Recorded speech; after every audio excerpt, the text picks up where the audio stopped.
Boa noite, pessoal. Tudo bem? Boa noite. Tudo bem? Estão me ouvindo bem, Natanael? Que bom que voltou. Você está melhor? Estou melhor, me recuperando, meio fraco ainda, mas seguindo recuperação em casa, graças a Deus, professor. Graças a Deus. Você não tá no hospital mais também, né? Já é um alívio. Graças a Deus, em casa já melhora 100%. Só continuar com os cuidados agora, medicamentos e cuidados mesmo. Tem quantos dias, Natanael? Hoje está completando, se eu não me engano, 21 dias. Nossa, já tem bastante tempo. Nossa, põe tempo nisso, professora. Acho que os 8 internados valeram por 40, porque foram dias terríveis. A gente está sofrendo muito lá no hospital também. É até um alerta para vocês, assim, a situação ela fugiu do controle mesmo. A gente vê que a contaminação ela está acontecendo muito mais rápido e as pessoas estão evoluindo para uma piora muito rápido também. Então, é igual aconteceu com o Natanael, né? Uma pessoa jovem, a gente está tendo cada vez mais jovens com a doença e os sintomas são desconhecidos, a gente não sabe como que cada um vai reagir, né? Eu tive em dezembro, mas graças a Deus eu fiquei bem, fiquei em casa, não precisei internar. Mas a questão é a situação que o nosso sistema de saúde está, né? Então, vocês que se cuidem, pelo amor de Deus, porque a família de vocês também, porque tá assustador, assim, tá bem difícil a situação. Por mais que a gente imagine, na prática, como diz, né? Na prática a teoria é outra. Consegue ser pior do que a gente imagina, tá? Tomem É bastante cuidado. assustador. Até hoje eu ainda converso com a minha mãe, com meu pai, com minha família aqui, e realmente a evolução assim dos sintomas é assustador. É muito rápido, é questão de horas. Em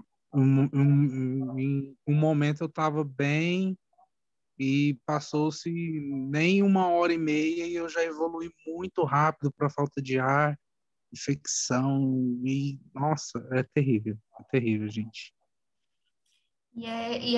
A gente não consegue controlar, né, Nathaniel? É um negócio muito rápido.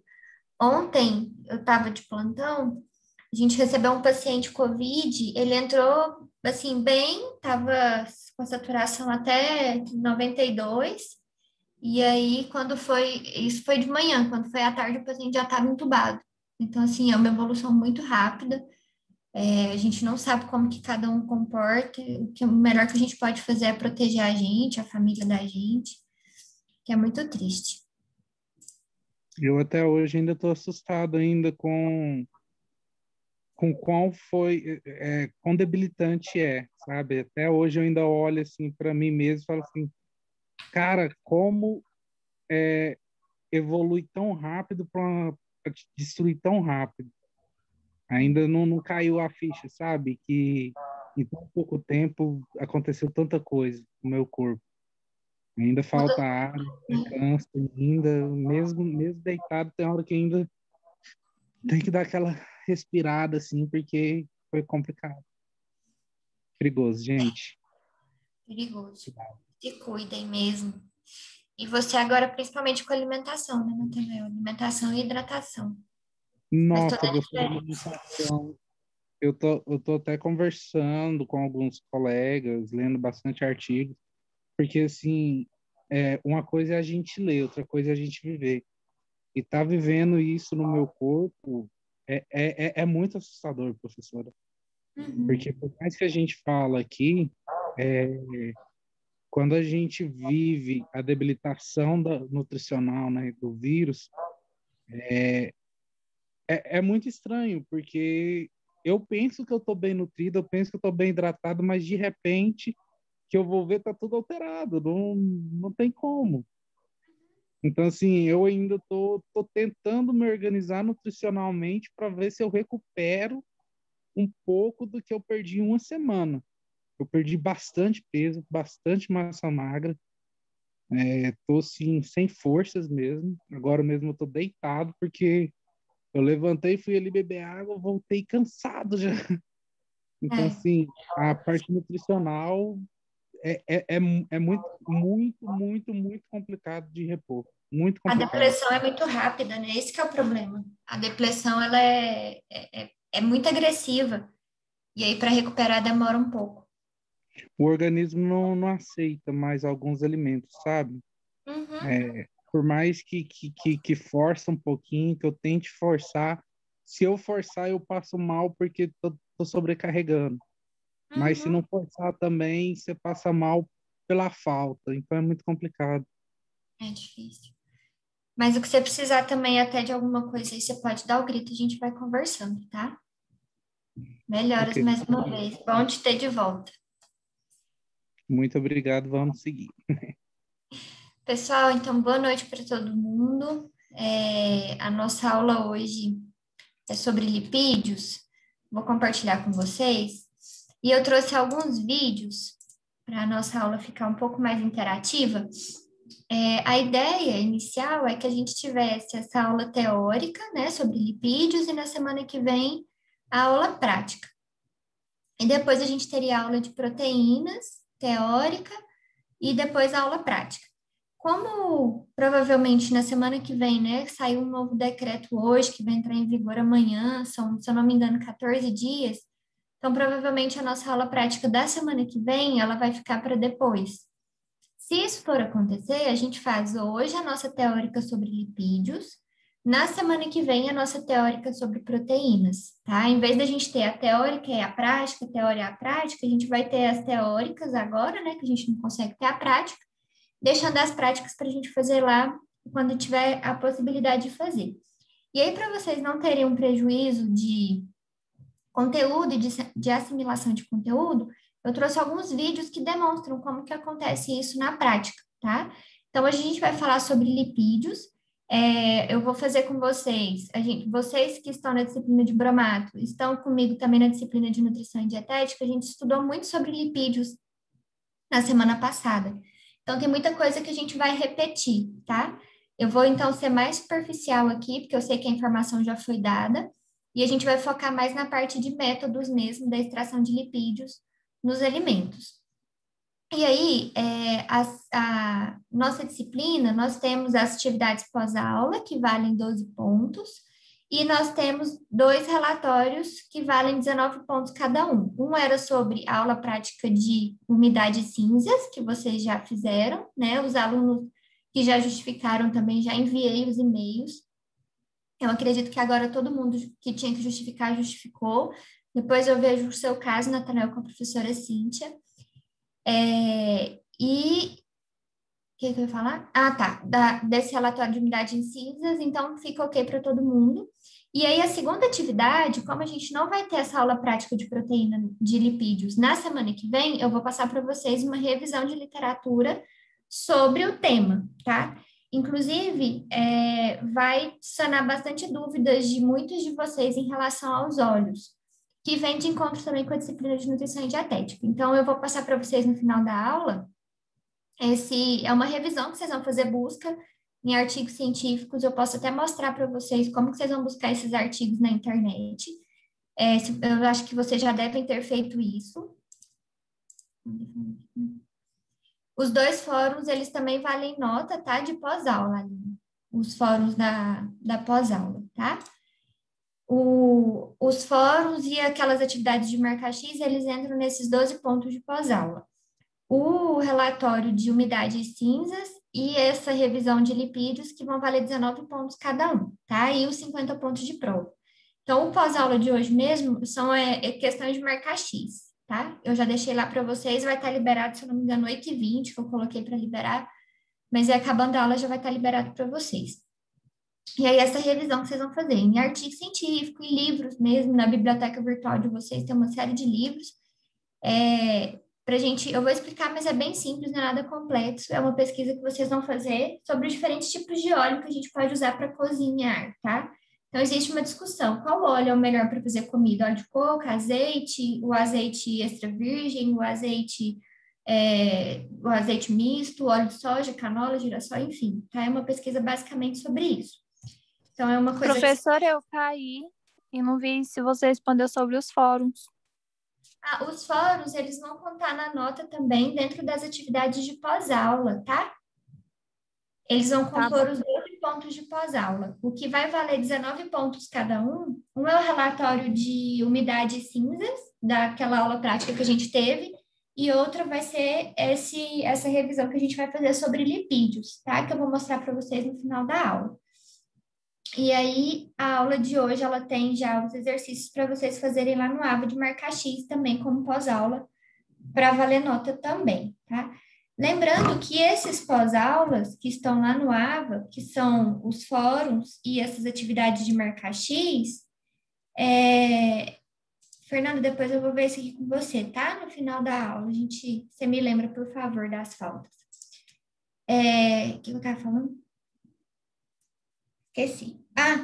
Os fóruns e essas questões que eu coloco para vocês fazerem de pós-aula vai ficar aberto até a semana da prova, tá? Mas a recomendação que eu dou para vocês é, se, por exemplo, vocês terminarem a aula, correr lá e fazer, não acumula para vocês e o conteúdo ainda vai estar fresquinho na cabeça, tá? Então, fica a dica aí para vocês não deixarem acumular e ir fazendo sempre pós a aula. Oi. Beleza. Aí no final da aula, gente, a gente revê a questão das frequências, tá? Até uma aluna me mandou mensagem que eu tinha feito um lançamento errado, eu já corrigi. E aí no final a gente vê o seu caso, tá, Fernanda? Mas aí no final a gente vê essas frequências de vocês. Então vamos lá. Hoje a gente vai falar sobre a determinação da composição de lipídios em uma amostra, tá? Os lipídios, então, a gente já estudou isso, né? Inclusive na semana passada, deixa eu pegar meu negocinho aqui, que os lipídios são as moléculazinhas que a gente tem que apresentam carbono, hidrogênio e oxigênio, mas que eles têm estruturas muito diferentes dos carboidratos, né? Porque o carboidrato também é composto de hidrogênio, oxigênio e carbono, mas eles são muito diferentes em termos de estrutura química mesmo, tá? E quando a gente vai fazer... Desculpa, gente, acho que eu tô com uma alergia. Tô o dia inteiro com tosse seca. Quando a gente vai fazer a quantificação dos lipídios em uma amostra, o que a gente vai fazer? A gente precisa extrair o lipídio daquela amostra. Então, por exemplo, eu não tenho nenhuma comida aqui, mas vamos supor que a gente esteja fazendo a determinação de lipídios de uma batata frita. A batata frita, ela é composta primeiro por batata, né? Que a gente tem maior quantidade ali é o carboidrato. Então, para poder fazer a determinação da quantidade de lipídios, o objetivo principal é tirar a gordura daquela batata para poder quantificar e falar, olha, em 100 gramas de batata frita, nós temos X gramas de lipídio, tá? Então, a gente usa alguns solventes, que é para extrair esse lipídio do alimento, isolar, para a gente poder quantificar. E os principais solventes é o éter, álcool e alguns ácidos, tá? Para a gente determinar qual método a gente vai usar na extração, vai depender do tipo de amostra e a especificidade que você precisa na resposta dessa análise, tá? A declaração do teor de lipídios na legislação ela é obrigatória, tá? Os alimentos precisam declarar gorduras totais, gorduras saturadas e gorduras trans. Então, o rótulo lá que vem falando da quantidade de lipídio é uma questão de legislação, tá? Do nosso país. Eu vou mostrar para vocês quais são essas legislações acerca de rotulagem de alimentos e lipídios. Então, os lipídios são moléculas orgânicas, que a gente sabe que elas são formadas entre a associação de ácidos graxos e álcool, e não são solúveis em água, né? Então, eles são compostos apolares. Eles vão se dissolver em benzina e éter, por exemplo, que são solventes orgânicos, eles não são solúveis em água. E eles têm uma coloração esbranquiçada ou levemente amarelada. A gente consegue encontrar, às vezes, quando vai fazer extração de lipídios, vocês vão ver em algum dos vídeos que eu vou mostrar para vocês, que formam um restinho, como se tiver, vamos supor que isso aqui seja um balão volumétrico, e aí no fundinho fica o lipídio. Às vezes o lipídio ele é branquinho, clarinho, tá? Às vezes ele é um amarelo mais forte, mas nunca foge dessa tonalidade. E eles dependem, então, se tem ou não tem saturação na sua cadeia ali de carbonos, tá? E aí é o que a gente vai falar se eles são saturados ou insaturados, tá? Lembrando que os ácidos graxos saturados, eles não têm duplas ligações entre essas cadeias, e os insaturados têm as duplas ligações. Eu até trouxe a figurinha para vocês de novo para a gente olhar. Essas cadeias de ácidos graxos saturados, elas são flexíveis e são distendidas. Então, elas conseguem se associar umas com as outras de vários tamanhos, tá? Por meio de interações hidrofóbicas, ou seja, são interações em que a água não consegue quebrar. Tá? São cadeias diapolares hidrofóbicas, em que uma cadeia vai grudando na outra, principalmente de ácidos graxos, porque elas não têm essa saturação na cadeia dela, tá? Bom, quando a gente fala de densidade do lipídio, quanto mais ele tem esse empacotamento, essa agregação de cadeias e vai fazendo um emaranhado de cadeias de hidrocarbono, a gente consegue ter ali os lipídios mais densos, tá? Então, esse empacotamento das moléculas de triacilgliceróis vai fazer com que a densidade dos óleos e das gorduras diminui com o aumento da temperatura. Ou seja, eu tenho, vamos supor, uma molécula aqui, um lipídio bem denso, com bastante empacotamento aqui, bastante moléculas de triacilgliceróis juntas. Quando submetidas ao calor, essa densidade diminui, porque elas começam a se soltar. Tá? O calor vai fazendo com que esse emaranhado se dilua, se solte, e aí diminui a densidade desse lipídio. Outra propriedade, gente, que é muito importante, principalmente na nutrição, é o ponto de fusão, tá? Os lipídios, eles têm baixo ponto de fusão de modo geral. Eles são líquidos, né? Quando a gente fala de óleo, o óleo tem a característica de ser líquido em temperatura ambiente, tá? E o ponto de fusão vai variar entre 30 e 42 graus Celsius. Depende principalmente de duas coisas o ponto de fusão de um óleo: o tamanho da cadeia de ácido graxo e o grau de saturação, tá? Os saturados de cadeia curta, eles têm consistência líquida, enquanto os que têm mais de 8 carbono têm consistência sólida. Então, é o que eu falei para vocês. Vamos lembrar aqui da peça de picanha, por exemplo. Essa peça de picanha, em temperatura ambiente, a parte da gordura é sólida, é branca, tá? Quando ela vai derreter, aí sim ela se liquidifica e vai ficando mais molinha. Mas o ácido graxo saturado, ele tem essa característica de ser sólido em temperatura ambiente. Os saturados sólidos em temperatura ambiente, a existência de duplas ligações abaixo do ponto de fusão, e aí faz com que ele tenha essa consistência líquida.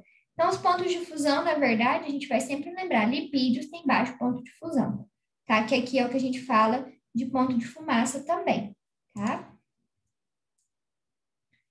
Bom, uma outra característica dos lipídios é a isomeria, que é a presença de duplas ligações na cadeia carbônica. É isso que vai facilitar que sejam lipídios, moléculas trans, tá? Que a gente tem ali os lipídios trans.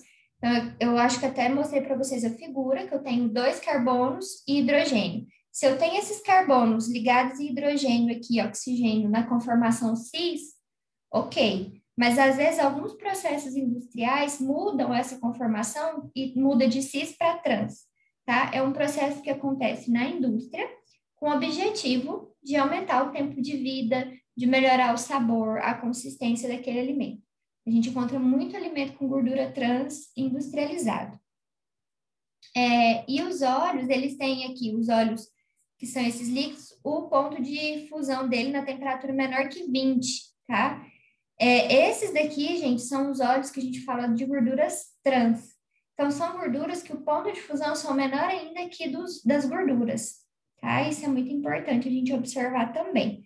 Lembrando que o processo de mudança de configuração de cis para trans é um processo na nossa indústria feito de maneira induzida, tá? De modo proposital, e que a gente não tem uma recomendação da quantidade segura de ingestão de gordura trans.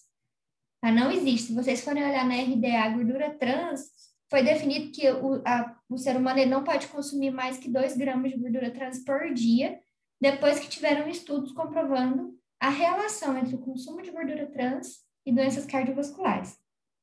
Mas não existe um nível de seguro de consumo. O ideal é que não seja consumida gordura trans em nenhuma hipótese.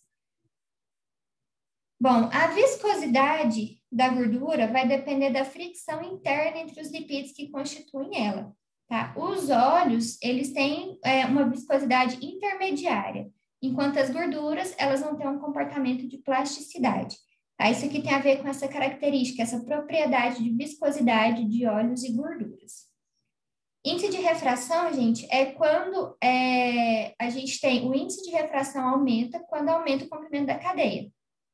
E diminui esse índice de refração conforme aumenta a temperatura. Tá? É uma outra propriedade dos lipídios, que aqui a gente precisa só entender qual que é o conceito para que, quando vocês estiverem vendo isso em técnica dietética, alguma coisa relacionada à vida de prateleira desse lipídio, ou até mesmo quando vocês estiverem fazendo essa revisão para entender qual o melhor óleo para a cozinha, vocês vão entender qual que é o poder desse índice de refração aqui no alimento.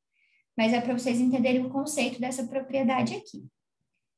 A solubilidade, a gente sabe que eles são apolares, né? Eles não se misturam com água, então eles são totalmente insolúveis em solventes polares, e vão se dissolver sempre em solventes apolares, tá?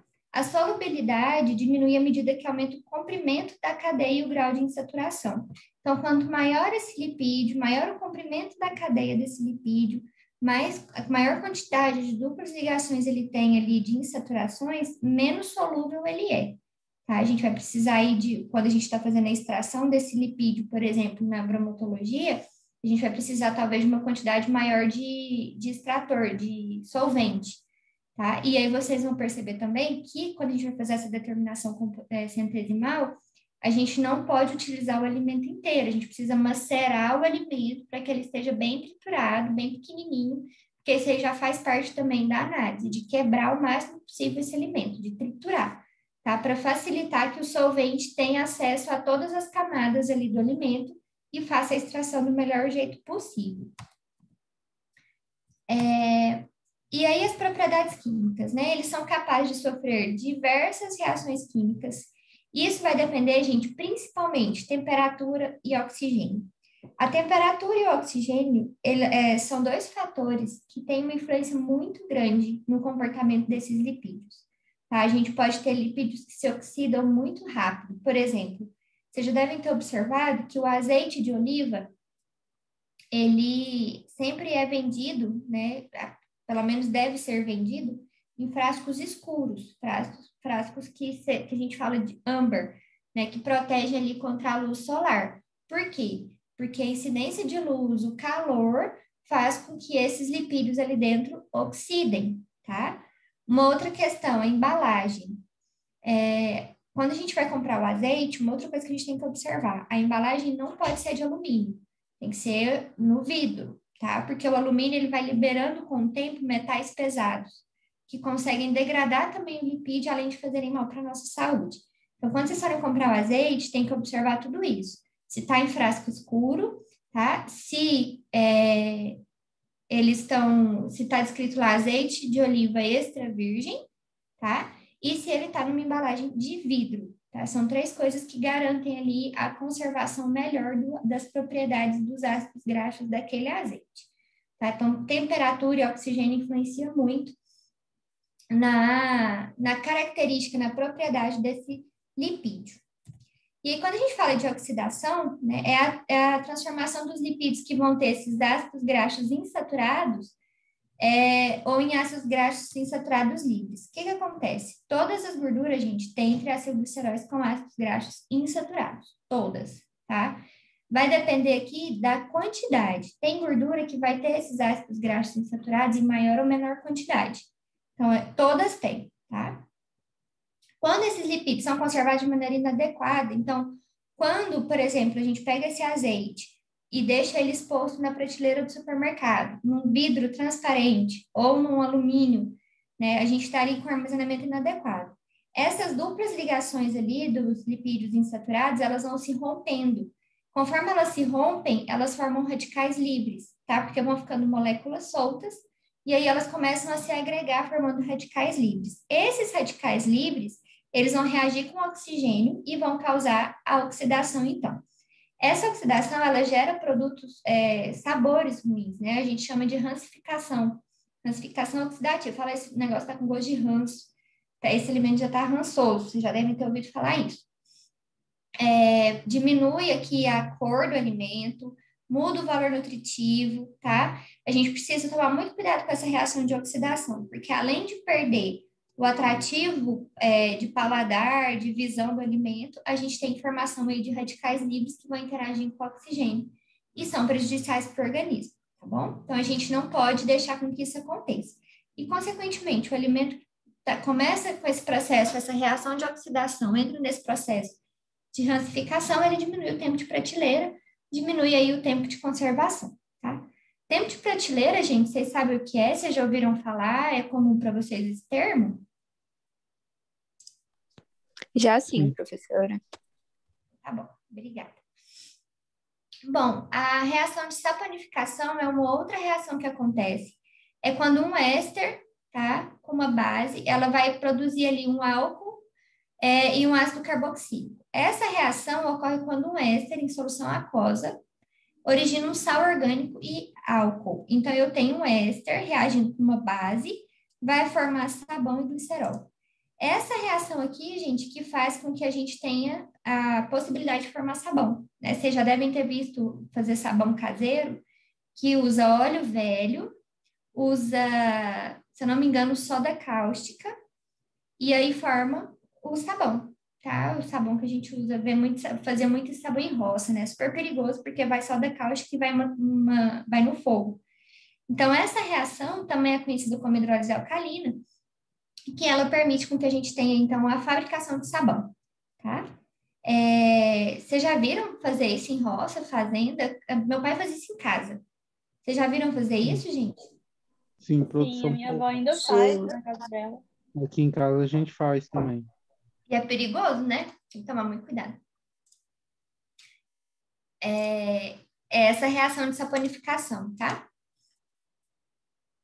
E a reação de hidrogenação é quando a gente tem aí a adição de hidrogênio nas ligações duplas dos ácidos insaturados, tá? Dos grupos insaturados. O que acontece? Com essa reação de hidrogenação, a gente consegue converter o óleo líquido em gordura plástica. Então, a margarina é uma gordura hidrogenada, tá? Então, toda gordura que a gente fala é uma gordura hidrogenada. Por quê? Era uma gordura ali, era um óleo e transformou em gordura, tá? Então, toda vez que a gente fala óleo, vocês vão relacionar coisas líquidas. E quando a gente fala gordura, a gente está falando de sólido, tá? Então, o óleo é líquido e a gordura é sólido. Então, essa reação de hidrogenação serve para isso. E outra coisa que, quando eles adicionam esse hidrogênio nesse lipídio, além de deixar ele mais sólido, né, passa ele do líquido para o sólido, também diminui a susceptibilidade à deterioração oxidativa. Então, aumenta o tempo de vida da prateleira desse produto, tá? Isso, gente, para a nossa saúde não é viável. A gente está consumindo uma gordura modificada industrialmente. Um óleo passa a ser uma gordura plástica. Por que a indústria faz isso? Para aumentar o tempo de vida do produto, tá? Então, são produtos mais estáveis. Então, para a nossa saúde, isso não é viável, tá? Tem que ter um consumo aí em moderação, porque é uma gordura, além de tem esse aumento da quantidade de hidrogênio nos grupos, a gente tem essa transformação do líquido para o sólido, uma gordura modificada, né? Um óleo que vira gordura plástica, feita de maneira industrial, que também não é interessante para o nosso organismo. Uma outra reação é a de interesterificação. O que acontece? A indústria faz isso, gente, para mudar o comportamento da cristalização de algumas gorduras, tá? Forma um novo glicerídeo, um novo triglicerídeo, que ele vai ter outras propriedades organoléticas, tá? Pode ser usado como método alternativo à hidrogenação, porque produz gorduras sólidas para margarina e com baixo teor de ácidos de gorduras trans. Então, outro processo que acontece, também a nível industrial, eles trocam o ácido graxo esterificado por uma reação entre triglicerol e um ácido graxo. Tá? Então, eles mudam essa conformação da estrutura do lipídio para que ele também, de líquido, passe a ser sólido e a gente tenha um maior tempo de vida de prateleira. Aqui, gente, quando a gente fala de hidrogenação, aqui a gente tem uma destruição de alguns ácidos graxos poliinsaturados, tá? O que piora muito a qualidade dessa gordura aqui. Quando a gente fala de interesterificação, esses ácidos graxos poliinsaturados, eles não são destruídos. Então, é um processo um pouco mais interessante que o de hidrogenação e que pode ser utilizado no lugar do processo de hidrogenação. Porém, é mais comum a gente ter o processo de hidrogenação na indústria, tá? Muito mais do que o de interesterificação. Uma outra reação é a reação de fracionamento. Ele vai envolver a cristalização controlada e limitada de uma gordura derretida. O que eles fazem? Eles resfriam bastante a gordura, eles criam ali uma barra de cristais, e aí eles vão fazer a separação do óleo líquido por meio da filtração. Então, eles pegam a gordura, resfria de uma maneira muito controlada, e tira o óleo e joga fora ali os cristais que se formam, né, na filtração. Isso aqui é utilizado para extrair o óleo de palma, tá? É uma principal aplicação desse tipo de reação. E aí a gente já viu, né? Então, essas aqui, gente, são as reações que acontecem basicamente a nível de indústria, tá? E a nível também de conservação de lipídios, que vão afetar o nosso consumo, o tipo de gordura que a gente está ingerindo. Às vezes a gente tem um óleo que pela indústria vira gordura, às vezes a gente tem uma gordura cis que pela indústria vira gordura trans. Lembrando que o maior objetivo dessas reações, quando feitas, né, de maneira proposital, é aumentar o tempo de vida de prateleira e tornar essa gordura um pouco mais atrativa, tá? E aí a classificação dos lipídios. A gente já viu os lipídios simples, compostos e derivados. Então, os lipídios simples, eles são compostos por uma hidrólise e vão dar origem a ácidos graxos e álcoois, sempre ácidos graxos e álcool. Os compostos, eles vão ter outros grupos na molécula dele, além de ácidos graxos e álcool. Então, são compostos de outros componentes ali naquela molécula. E os derivados, eles são substâncias que geralmente a gente consegue pela hidrólise dos simples e dos compostos. Tá? Então, eu tenho simples e compostos. Quando a gente faz a hidrólise de um desses dois aqui, vai gerar um outro tipo de lipídio, que é o que a gente chama de lipídio de classe derivada. Tá? Aqui é a figurinha que eu falei para vocês. Então, a gente tem uma cadeia aqui de ácido graxo saturado, que não tem dupla ligação. E aí, quando a gente tem as duplas ligações aqui entre as cadeias, a gente já chama esse ácido graxo de insaturado. Essa é uma outra classificação dos lipídios, tá? Saturado ou não, ou insaturado. Os insaturados, gente, eles são facilmente convertidos em saturados, tá? Por uma hidrogenação, que é o que a gente falou. Esse processo que a gente faz de insaturado para virar saturado é chamado de redução. Quando a gente tem essas insaturações na cadeia do ácido carboxílico, ou seja, eu tenho essas duplas ligações aqui no meio da minha cadeia aqui do lipídio, eu tenho uma dificuldade na interação intermolecular. Então, esses lipídios aqui insaturados, normalmente, eles se apresentam na temperatura ambiente líquido, tá? Por quê? Porque eles são mais difíceis aqui de interagir e eles ficam já nessa facilidade mais líquido. Já o saturado, eles são sólidos, porque eles têm uma facilidade maior de se empacotar, tá? Então, teoricamente, geralmente é assim. A gordura saturada, a gente encontra ela em estado sólido e a gordura insaturada em estado líquido, tá? A maioria das vezes. Pode acontecer um caso de ser o contrário? Pode. Mas se for, na maioria dos casos, saturado sólido e insaturado líquido, tá? E aí, como que a gente faz, então, para extrair os lipídios? Professora, Oi. por favor, você pode falar de novo, falando desse assunto que você falou anteriormente, do sólido, líquido, falar aquilo que você falou do óleo de coco na aula de dietética? Do óleo de coco. A gente falou que é uma gordura saturada. Isso. Tá. O óleo de coco, Isso. gente, está sendo muito usado. Na verdade, ele foi muito utilizado na culinária, também na parte de medicinal, por ser uma gordura considerada saudável, né? E é até uma coisa que eu quero que vocês pesquisem isso. É melhor eu usar o óleo de coco, o óleo de soja, ou de canola, ou de girassol para fazer a comida, ou azeite, ou manteiga ou margarina. Tá? É a pesquisa que eu quero que vocês façam. Mas o óleo de coco, ele é uma gordura saturada, tá? E as gorduras saturadas, quando a gente vai olhar as recomendações nutricionais em termos de planejamento de dieta, elas têm uma recomendação menor. Por quê? A gordura saturada, ela está relacionada ao aumento de doenças cardiovasculares. Então, o consumo de ácidos graxos saturados, ele tem que ser muito mais moderado do que de ácidos graxos insaturados, tá? Se a gente for relacionar aqui a composição química dos lipídios, a gente vai observar isso. O ácido graxo saturado, então, geralmente encontrado na forma líquida, porque ele tem na forma sólida, porque ele tem essa facilidade aí de empacotamento, e o insaturado na forma líquida. Saturado, gente, são os óleos vindos geralmente da gordura animal, tá? E o insaturado da gordura vegetal. Tá? Então, a gente tem que observar isso aqui com bastante atenção. Vai dar preferência para qual consumo? De ácido graxo insaturado, que vem de alimentos de origem vegetal.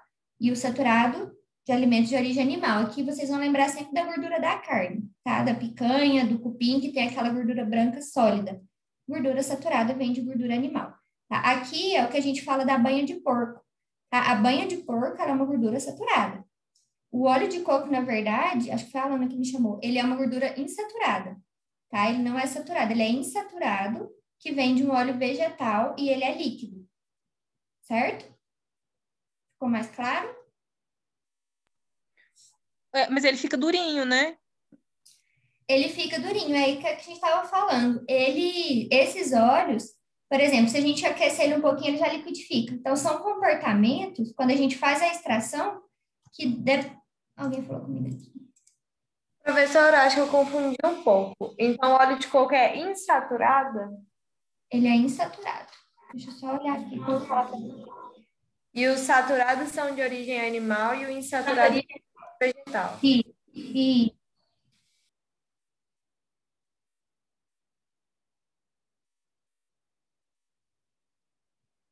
gente, óleo de coco é saturado. 82% saturado. Foi isso que eu entendi inicialmente. Maioritariamente. É uma exceção, então. Ele é uma exceção.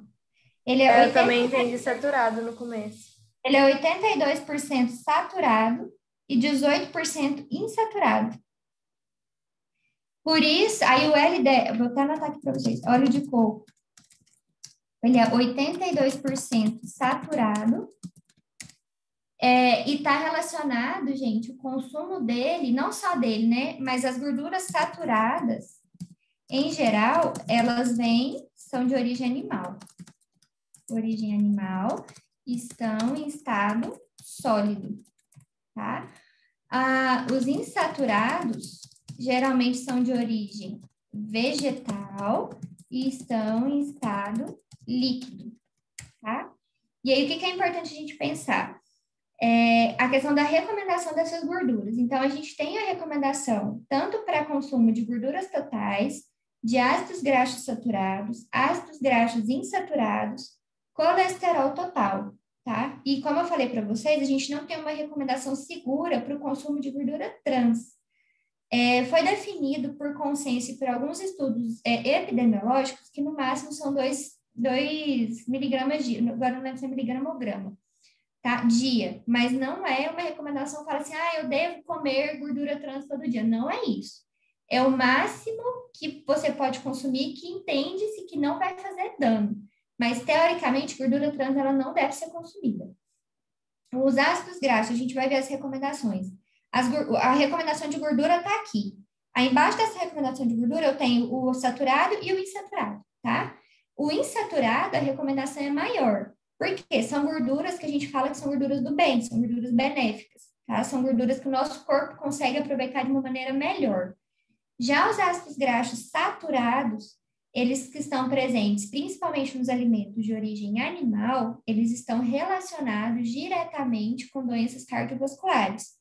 Por quê? Porque eles aumentam o colesterol, eles podem causar placas de ateroma ali, aterosclerose, tá? Essas placas de ateroma, essa aterosclerose, ela pode se romper, causar ali uma embolia naquele órgão, ou ela pode caminhar no sistema circulatório da pessoa, chega a um determinado ponto, ela faz ali uma obstrução de passagem ou até mesmo se rompe, tá? Então, são ácidos graxos.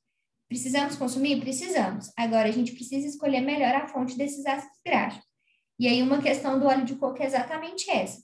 É um alimento de origem vegetal com ácido graxo maioritariamente saturado. E quando a gente submete esse ácido graxo saturado, o óleo de coco, a banha de porco, na gordura, como é que é isso? Tá? É a pesquisa que vocês vão fazer. O que acontece quando a gente faz esse tipo de de alteração de ponto de fusão desses óleos, a gente muda a característica desse óleo, o que será que acontece? E aí, um outro ponto que a gente tem que levar em consideração, que a comida ela tem um sabor, né? Então, se eu pego um óleo de coco e coloco para fazer um bife, por exemplo, esse óleo ele tem um sabor, né? Ainda mais que é uma comida, é um óleo mais pastoso. E até foi uma coisa que a colega perguntou na aula passada. Se a gente pega esse óleo de coco, coloca no café para aumentar o valor calórico daquele café, por exemplo, será que é uma boa opção? É um ácido graxo saturado. Será que não seria melhor um insaturado? Aí eu falo para vocês, depende, tá? Já aconteceu de ver pessoas que precisam aumentar o consumo de ácido graxo saturado, porque o LDL estava muito baixo. Tá? Até o LDL, que é o que a gente fala de colesterol ruim, ele tem um nível que ele precisa estar, né? Entre aqui e aqui. Agora abaixo, não sei o que, ele não pode. Então, tudo vai depender do ponto. Eu, Bárbara, não entendo muito bem, não me convenci ainda do uso do óleo de coco para fazer refeições, nesse uso na culinária, tá? Mas vale a pena a gente pensar, é um assunto controverso. Vocês vão ver que existem diferentes linhas de pensamento. Da mesma forma que existem cardiologistas que defendem muito o uso da banha de porco. Existem outros médicos que tem que ser óleo de vegetal, de soja, ou de canola, ou de girassol, enfim. E o óleo de canola, uma coisa que vocês também vão pesquisar, ele não é extraído diretamente da canola. O óleo de canola, a gente tem ele por uma extração feita de uma folha, tá? Então, é um óleo também feito, uma extração química ali de um produto, ele é meio que elaborado, tá? Diferente do óleo de soja, do óleo de milho, que a gente tem a extração direto do milho ou da soja. Tá bom? Então, isso aí vale a pena a gente pensar. Mas aí, acho que não ficou claro agora, né? Ácido graxo saturado, geralmente de origem animal, e geralmente em forma sólida em temperatura ambiente. Aqui o óleo de coco entra como uma exceção, que 82% da sua composição é feita de ácido graxo saturado. Tá? O insaturado é uma gordura que vem geralmente de origem vegetal, e em temperatura ambiente ela está líquida. Tá bom? Aqui a gente tem um grande exemplo, o ômega 3, ômega 6, né, que são ácidos graxos insaturados. Ômega 3, ômega 6, e eu ia falar para vocês o azeite. Tá? O azeite de oliva também é um ácido graxo insaturado. Tá bom, gente? Ficou claro agora?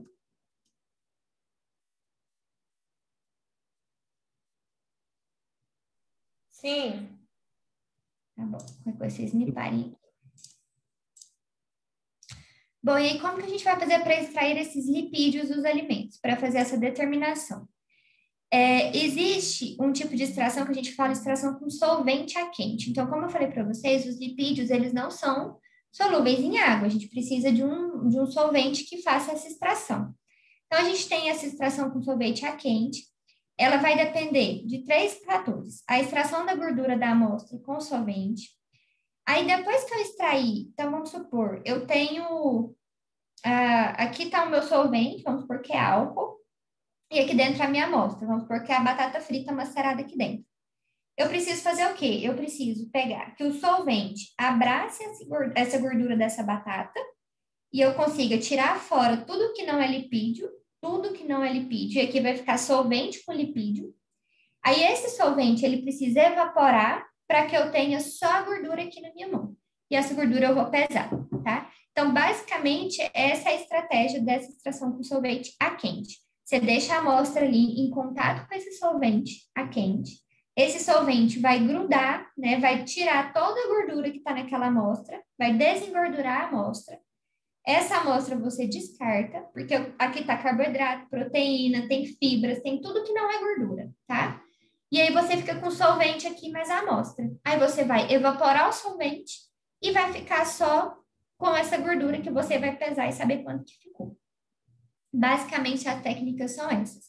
E aí a gente tem 2 técnicas. Uma é a de Soxhlet e a outra é a de Goldfish. A de Soxhlet, eu vou mostrar para vocês, ela é mais usada, tá? Ela é basicamente a mais utilizada hoje. Embora a de Goldfish, ela seja mais rápida, ela envolve menos risco para quem está fazendo e ela tem resultados mais precisos. Mas, claro, ela é uma técnica também um pouco mais cara de fazer pelo equipamento que utiliza, tá? Deixa eu ver se meu vídeo vai rodar aqui. Aqui. aqui são alguns pontos importantes que a gente precisa saber para fazer essa extração. Geralmente, gente, a gente faz a análise para fazer a análise do lipídio, a gente faz primeiro o procedimento da análise de umidade. Então, a gente pega o alimento, tira toda a umidade desse alimento e vai ficar ali só com o restante da matéria orgânica, né? E cinza, sem umidade, sem água. Porque assim a gente consegue ter um resultado melhor. Lembrando, o motivo principal é que o lipídio ele não é diluído na água, né? O lipídio é hidrofóbico. Então, a gente tira a água, eu consigo ter ali um maior contato do solvente com a minha amostra. Então, geralmente, a gente pega a amostra que foi utilizada para fazer a análise de umidade e prossegue ali para fazer lipídios, tá? A gente precisa saber preparar a amostra. Por quê? Como eu falei para vocês, os lipídios, eles são muito fáceis, né? Muito voláteis à temperatura e à luz, né? Ao calor e ao oxigênio. Então, a gente precisa saber como que a gente vai preparar essa amostra. Vocês devem ter reparado lá no laboratório, a gente tem um grau, é como se fosse um pilãozinho de socalho, né? De porcelana. Então, dependendo da amostra, a gente tem que macerar no grau ou bater triturar no moedor, no triturador, no liquidificador, para que essa amostra fique o menorzinho possível. Só que tomando muito cuidado com essa exposição desse alimento triturado, esse preparo dessa amostra e o contato com oxigênio e com calor, tá? Então, a gente precisa tomar muito cuidado. E um outro cuidado é o controle de temperatura e do tempo de exposição desse material no solvente. Porque, às vezes, a gente submete a um calor muito alto ou a gente deixa por muito tempo com solvente e aí a gente pode ter essa degradação do lipídio, tá? Pode acontecer uma oxidação desses lipídios. Então, tem que ser tudo muito bem controladinho, tá? A eficiência da extração a quente, então, ela vai depender de alguns fatores. O tamanho da amostra, que eu falei para vocês. Quanto menorzinho tiver essa amostra, mais fácil vai ser a penetração do solvente na amostra. Então, eu não posso colocar uma batata frita inteira, por exemplo, eu tenho que triturar ela bem pequenininha. A umidade da amostra, então, os alimentos secos, eles têm essa facilidade, né? Eles vão facilitar o processo. A água vai dificultar a penetração do solvente, porque a água e o lipídio, eles não conversam. A semelhança entre as polaridades do solvente e da amostra, então eu preciso que seja um solvente capaz de pegar esse lipídio para mim. Porque às vezes eu tenho polaridade diferente entre o meu solvente e o lipídio. A gente vai ver que existem vários solventes, tá? Éter de petróleo e o éter de petróleo é o mais utilizado, tá? Alguns outros álcoois, a gente vai ver alguns deles. Então, a gente precisa saber combinar qual é o melhor solvente para qual amostra. A velocidade do refluxo, então, o que é refluxo? A gente tem, principalmente, Goldfish e Socklet, a gente tem equipamentos fechados, tá? E esses equipamentos que funcionam a quente, ou seja, eles estão ali aquecendo o meu solvente, então o solvente está quente, e vai retirar o lipídio dessa amostra. Esse equipamento todo, ele passa por um processo de resfriação constante. Então, tem uma entrada de água, que ela passa por todo o aparelho e sai. Então, a gente tem uma passagem de água contínua nesse aparelho, para que a temperatura esteja constante, para que ela não aumente muito. E aí, eu preciso que essa velocidade esteja adequada, tá? Porque ela não pode ser muito alta nem muito baixa. Eu não posso deixar que essa temperatura fuja do meu controle, porque se fugir, pode acontecer de ou eu não conseguir extrair os lipídios que eu quero, ou eu perder ali a minha amostra por ter colocado uma temperatura muito alta, causando uma reação de oxidação, tá? E a quantidade de solvente também precisa ser adequada. Quanto mais solvente eu tenho, maior a extração. Só que, gente, solvente é caro, tá? A gente não pode usar em excesso. Além dele ser caro para compra, ele é caro para desprezar o resíduo. Então, a gente tem que tomar muito cuidado também com essa quantidade de solvente e o material que a gente vai querer extrair, tá? Então, são alguns dos fatores que vão influenciar isso. E aí, os dois principais solventes que a gente tem é o éter de petróleo e o éter etílico. O éter de petróleo, ele é o mais comum da gente encontrar. Basicamente, ele consegue fazer a extração dos lipídios de todas as amostras que a gente precisa em termos de alimento, tá? O éter etílico, ele tem a vantagem que ele consegue extrair também vitaminas, esteroides, resinas e pigmentos. Então, às vezes, a pessoa quer fazer, ela vai fazer a extração de gordura para que naquela gordura ela faça a quantificação, por exemplo, de vitamina E, que é uma vitamina lipossolúvel. Ou vai ver ali questão de algum pigmento. Primeiro, ela vai fazer a umidade, depois ela vai fazer a extração do lipídio, e com aquele lipídio ela vai seguir a análise dela para fazer determinação dessa vitamina E, por exemplo. Então, quando a pessoa precisa dessa amostra, desse lipídio, somente do lipídio isolado, o éter etílico ele é mais apropriado, tá? Porque ele vai garantir ali que esse lipídio que me sobra, ele é mais estável do que o do éter de petróleo. Só que ele é mais caro, ele é mais perigoso, é mais difícil desprezar o resíduo, tá? E ele pode apresentar erro quando a gente quer determinar a sua gordura, porque ele pode acabar extraindo outros compostos que a gente não deseja, tá bom? Então, para o alimento, somente para fazer a extração de lipídio, o éter de petróleo é o mais utilizado. E aí o SOxLAT é o primeiro que eu falei para vocês. O SOxLAT, ele permite que a gente faça a determinação de lipídio de amostras sólidas. Ah, eu quero determinar lipídio no leite. Não dá para fazer por SOxLAT, tá? É só amostra sólida. A quantidade de solvente aqui que a gente gasta é maior, tá? Eu vou mostrar para vocês no vídeo, mas como que funciona basicamente? Esse aqui é um extrator de SOxLAT, então a gente tem, aqui são mantas aquecedoras, aqui dentro desses tubinhos aqui, desses cartuchos, fica a amostra, a gente coloca, antes de conectar aqui ao condensador, a gente vai colocar o éter de petróleo aqui. O éter de petróleo vai vir cobrir toda a minha amostra, vai encher aqui o meu tubo de destilação. Depois que ele começa a descer para o balão, aí ele começa a borbulhar aqui, o éter de petróleo, tá? Ele vai borbulhando. Conforme isso aqui evapora, esse éter de petróleo quente em contato com a amostra vai fazendo a extração do meu lipídio, tá? Esse processo, gente, demora, tá? Demora cerca de 8 horas. Então, a gente deixa a amostra, o éter. Então, basicamente, essa é o equipamento que a gente precisa. Você vai deixar o balão volumétrico. A primeira coisa que a gente faz, pesa a amostra no cartucho, monta aqui o equipamento, tá? Lembrando que essa manta aqui tá quente, então é perigoso. E aí vai ficar... Aqui é onde eu falei para vocês que entra a água, tá? Então, todo o processo ele vai ser sempre resfriado. Essa questão de ficar entrando e saindo água para manter o processo numa temperatura adequada. Deixa eu ver se eu consigo passar esse vídeo para vocês. Determinação de lipídios. Tá ouvindo, gente? O Sim. vídeo? Sim. Essa é uma demonstração de... Determinação de lipídios.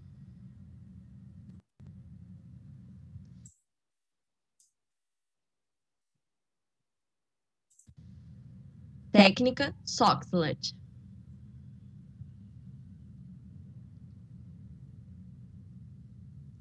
Primeiramente, pesar no cartucho de SOxLAT vazio 2 gramas de amostra dissecada e anotar este peso.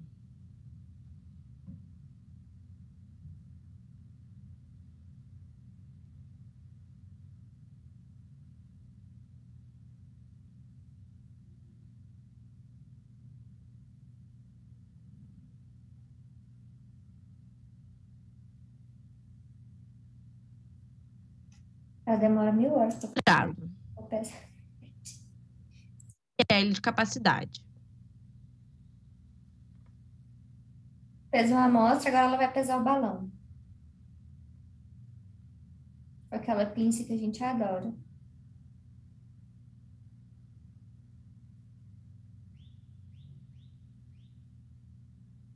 Este peso também deve ser anotado.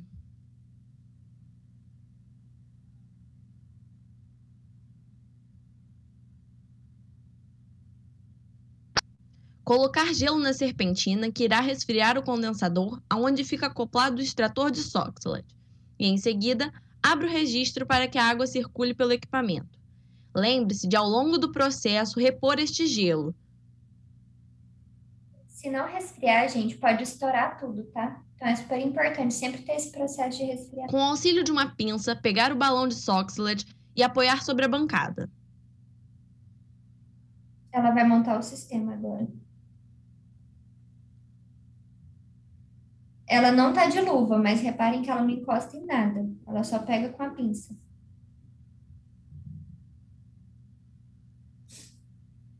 Em seguida, acoplar o extrator de SOxLAT. Então, com o auxílio de uma pinça, transferir o cartucho contendo a amostra do dissecador para o extrator. O que ela pegou ali em cima, que foi a parte de cima do equipamento, é porque aquilo lá não vai ser pesado. Essa parte aqui, ó, por isso que ela pegou. Mas no balão ela não encosta, que é o que pesa. Levar este conjunto para a capela, sem tocar no balão. Para isso, pode-se utilizar uma pinça ou um pano. E não se esqueça de ligar a capela.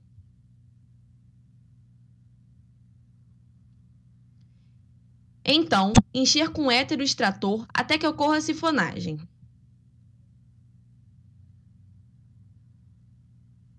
A amostra está aqui dentro. Ele vai encher, vai cair para cá. Isso que é a sifonagem, tá? Quando ele enche e desce o éter lá pro balãozinho.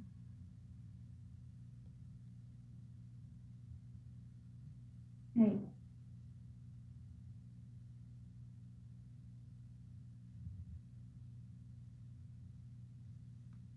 Depois, adicione mais éter até a metade do cartucho.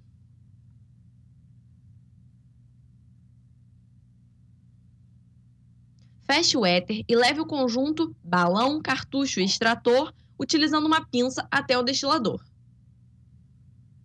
Então, acople o extrator no destilador, apoiando o balão na chapa de aquecimento e ligue-a.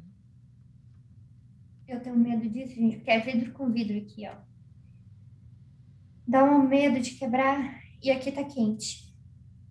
Com o aquecimento, o éter irá entrar em ebulição e o seu vapor irá subir e se condensar, pingando sobre o cartucho, contendo a amostra. Quando o volume de éter atinge o topo do sifão, ocorre a sifonagem, de forma que o éter retorna ao balão arrastando junto as substâncias solúveis em éter.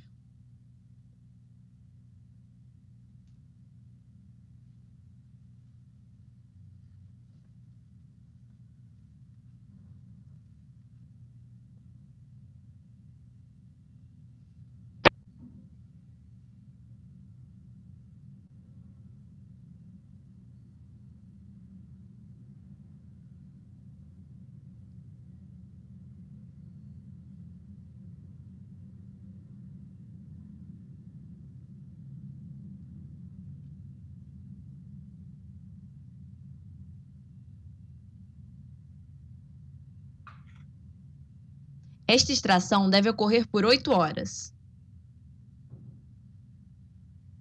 Então, retornar com o conjunto para a capela e retirar com auxílio de uma pinça o cartucho de dentro do extrator.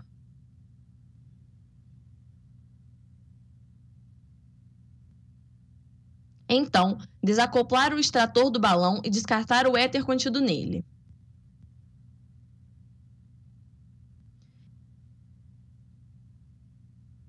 Reacoplar o extrator no balão, tampar o frasco contendo éter e retornar com o balão acoplado ao extrator para o destilador, mantendo ainda a chapa de aquecimento ligada. Isso, gente, é para evaporar o éter, tá? E ficar só o lipídio aqui, porque teoricamente aqui só tá lipídio e o éter. Agora vai evaporar o éter.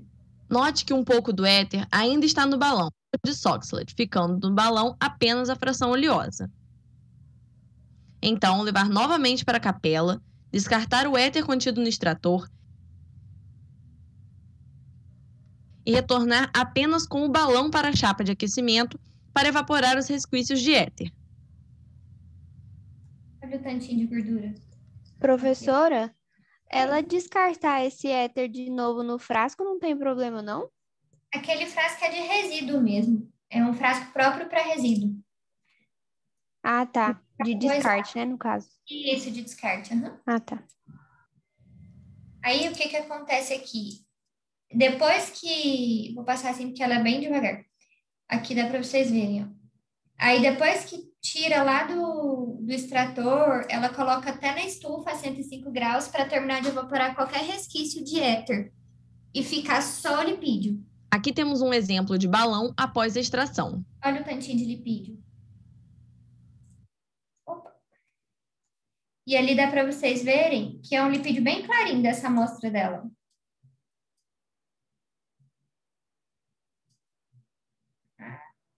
Cadê meu lipídio? Aí, o que acontece? Ela... Aqui... Ó.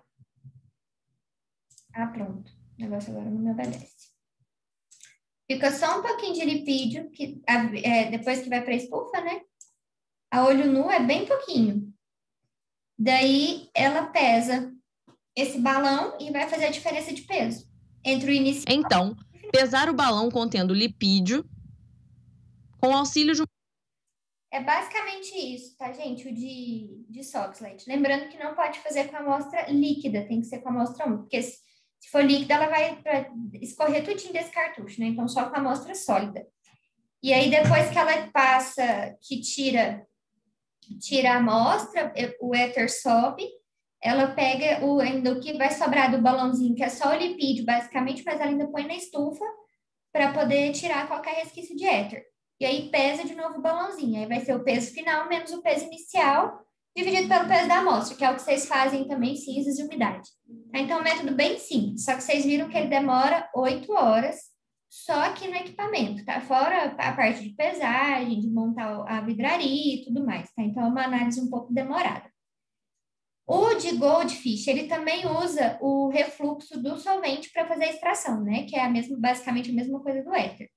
Só que é uma extração contínua, ela é mais rápida. Também só é usada com amostra sólida, tá? Esse daqui é o equipamento. Vou mostrar para vocês também como que faz. Esse equipamento, a gente tem uma indústria aqui no Brasil que chama Tecnal, que produz os equipamentos para essas análises, tá? Vocês vão ver muito isso quando a gente for fazer no laboratório, vocês vão ver que tem vários equipamentos da Tecnal. Essa aqui na frente é uma placa de acrílico. Para que serve? Para proteger quem está fazendo a análise, porque se por acaso, porque também acontece aqui o processo de resfriação, só que esse equipamento é um pouco mais sofisticado. Então, esse processo de resfriação é basicamente interno. Acontece aqui, então, é quente, né? A gente está falando de éter. Se estourar a vidraria, voar em quem está aqui na frente, então, esse aqui é para proteção de quem está mexendo com a vidraria. Deixa eu ver.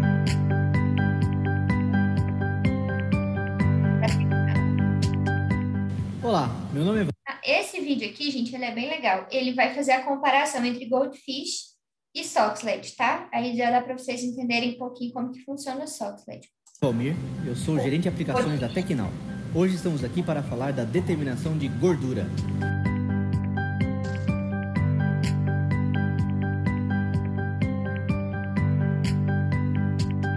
É que eu falei para vocês, a plaquinha que vai proteger quem está mexendo.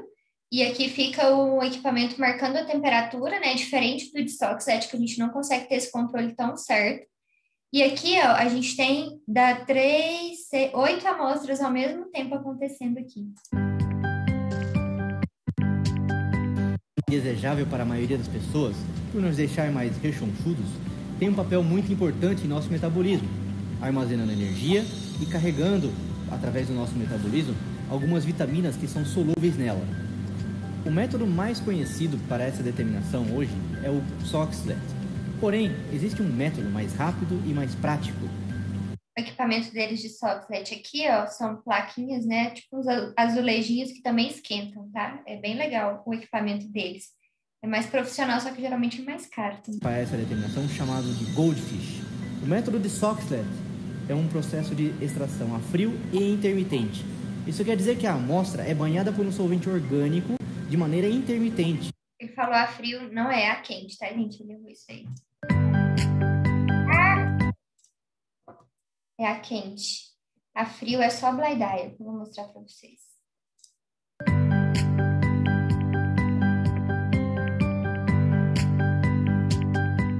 Olá, meu nome é energia e carregando, através do nosso metabolismo, algumas vitaminas que são solúveis nela. Existe um método mais rápido. O método de Soxhlet. A amostra é banhada por um solvente orgânico de maneira intermitente e que chega nela frio. Por isso, é um processo longo e que exige uma certa dose de paciência por parte do analista. Já o método de Goldfish é um procedimento de extração a quente e contínuo, onde a amostra fica o tempo todo mergulhada no solvente quente em ebulição. Isso minimiza o tempo de análise e faz com que o analista consiga resultados de maneira muito mais rápida. O método em si proporciona à Tecnal a possibilidade de realizar inovações nos equipamentos responsáveis por essa determinação. A principal delas é a recuperação do solvente. No Soxhlet, ou ela é impossibilitada ou é dificultada pelo próprio esquema dos equipamentos. Já no Goldfish, ela é facilitada e pode se recuperar valores acima de 80% do solvente utilizado. Outra vantagem é o fato do equipamento ser construído com um bloco de aquecimento, onde a temperatura é controlada de maneira microprocessada. Isso garante um perfeito controle da temperatura utilizada na análise e garante a homogeneidade desta mesma temperatura ao longo do bloco. O controle microprocessado da temperatura ainda garante um menor gasto de energia elétrica, já que o controlador envia somente a energia necessária para atingir a corrente com o controle micro, com que ele consiga analisar mais provas, já que a resistência com o material. Dá para vocês verem o sistema de distribuição para resfriar o equipamento. Estou passando para frente porque ele vai fazendo muita propaganda do negócio. Tem um vídeo aqui de 1 minutinho, que é o de Goldfish. Vamos ver aqui. Se eu consigo compartilhar com vocês. É bem legal. Pessoal, estou gravando aqui para vocês conhecerem a máquina extratora de lipídio. Esse extrator aqui ele é do método Goldfish. Existem vários métodos de extração, o Goldfish é um dos mais usados. E é este equipamento quem faz essa extração. Então, é através dessa análise que a gente descobre o teor de gordura, né, ou de lipídio que contém uma amostra. Então, a gente programa a temperatura, né, que no caso eu estou usando 80 graus para fazer a extração. O solvente que a gente usa é éter de petróleo ou éter etílico. Eu vou mostrar aqui para vocês como que ele funciona. Aqui dentro, percebam que ele tem aqui esse cestinho e tem um papel, não sei se vocês conseguem ver, branco. Deixa eu pegar esse aqui, acho que dá pra ver melhor. Aqui, esse branquinho aqui, dentro desse papel filtro branco a gente coloca a amostra. E aí coloca nesse cestinho e mergulha ele no éter, dentro dessa vidraria aqui, né, que é essa aqui, que é o reboiler, que chama. E aí você deixa o éter ficar extraindo o lipídio, porque como ele é um solvente apolar, ele vai retirar toda a fração que for apolar da amostra, ou seja, tudo que for lipossolúvel, né? Então, ele extrai não só o lipídio, mas tudo que for lipossolúvel. E a gente considera como gordura porque, majoritariamente, a gente sabe que a matriz alimentar, o componente majoritário de fração lipossolúvel são os lipídios. E aí, essa parte aqui está aquecida, que é esse bloco aqui, que está com 80 graus. E aí, aqui ele tem um condensador, que é essa parte aqui de cima, né? Estão vendo o condensador aqui? Vocês estão vendo que está pingando? Porque à medida que aquece aqui, como ele está acoplado com o condensador, então o reagente condensa aqui por essa parte de cima, que é refrigerada. Tem um equipamento que refrigera essa parte, eu vou mostrar para vocês. E aí ele fica pingando constantemente na amostra, então o solvente fica recirculando aqui dentro. E aí a gente deixa nesse processo aí por volta de 4 horas, para que ele consiga fazer o máximo de extração possível. E aqui, vocês percebam que nessa amostra aqui que está escrito BR, que seria o branco, ele não tá amarelo, como aqui. Olha a diferença de cor. Então, a gente sempre faz uma amostra do branco para poder avaliar se realmente a extração está correndo de maneira correta, se não pode ter lipídio também, talvez, do papel ou do cesto, né, ou de algum outro componente utilizado para fazer a análise. E aí, basicamente, é isso. Aí, no final, a gente sobe esse caninho aqui, que tem essa parte branca, e aí a gente trava ela aqui. Aí, dessa forma, a gente faz a recuperação do solvente, porque daí o éter que está sendo usado aqui, ele condensa, ele pinga, como vai estar travado, ele não cai mais na amostra. Aí, dessa forma, você fica só com o reboiler, que é o nome da vidraria, seco, sem éter, e o éter que você usou, ele fica aqui, boa parte dele você recupera e ele pode ser usado novamente para fazer outra análise, então otimiza. E aí, para saber a fração de lipídio, esse reboiler a gente pesa ele antes de colocar a amostra, né? E aí, depois do processo de extração, a gente faz a pesagem dele depois. E aí, ele vai ficar com um resíduo No meu caso da minha amostra, ele é um resíduo amarelo, né, que é da fração lipídica dela. E aí eu peso ele com esse resíduo, e aí a diferença do peso dele limpo para o peso dele com o extrato etéreo, que é chamado o nome do resíduo, né, a gente chama de extrato etéreo. Aí a diferença é a fração lipídica desse alimento, né? No meu caso é o meu produto do mestrado, que é a batata doce biofortificada, aquela laranjada. Aí o equipamento, esse aqui é um outro extrator, é Goldfish também, mas ele é diferente o modelo, mas ele faz a mesma função. E aqui, esse outro equipamento aqui que faz a refrigeração dessa parte aqui, que eu falei para vocês que ele fica refrigerado para condensar. E aí ele é acoplado nesse equipamento aqui, né, que a gente programa para uma temperatura de refrigeração, aí ele mantém essa parte aqui refrigerada, enquanto essa aqui fica aquecida para fazer o processo de extração. É isso, gente. Só quis mostrar para vocês como funciona, não sei se alguns de vocês conhecem, mas tá aí. Até mais. Depois eu vejo se acho outra. Conseguiram acompanhar aqui, pessoal? Deu para entender? Sim. Legal, né? São duas técnicas que são muito utilizadas. Eu tenho, nos laboratórios que eu já fui, a gente não tinha disponível o equipamento de Goldfish, então a gente, quando ia fazer